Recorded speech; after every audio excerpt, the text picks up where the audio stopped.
Now, the U.S. is also shattering case records with more than 167,000 new COVID infections in just 48 hours.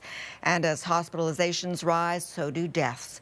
More than 225,000 Americans have died since the pandemic began, the most anywhere in the world. And with 9 days left until the U.S. election, Donald Trump continues to downplay the virus, even as at least 5 members of the vice president's inner circle test positive. CTV's Washington Bureau Chief John Malvin reports. In New Hampshire, a state Donald Trump narrowly lost, the president claiming victory over the virus. We're rounding the turn. We have the vaccines. We have everything. We're rounding the turn. Even without the vaccines, we're rounding the turn. It's going to be over.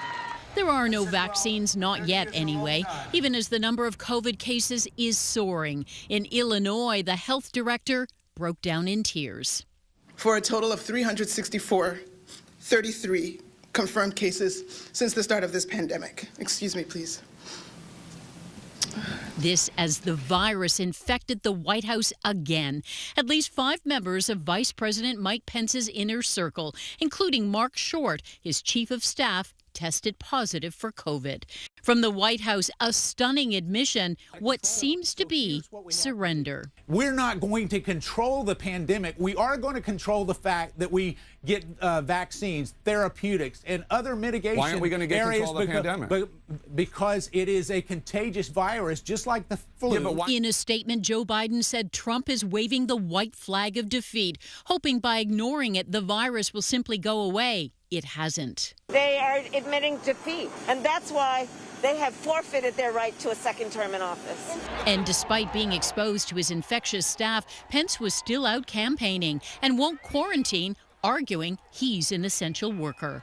But after the worst 2 days of infections, Dr. Anthony Fauci insists maybe it's time to up the ante. Well, if people are not wearing masks, then maybe we should be mandating it. Undermining that message, the president not wearing a mask, autographing hats at a crowded stop in Maine. Both campaigns blitzing battleground states. Joe Biden headed to Georgia in a late push to flip that state and cut off Trump's path to re-election. Sandy? All right, Joy, thank you.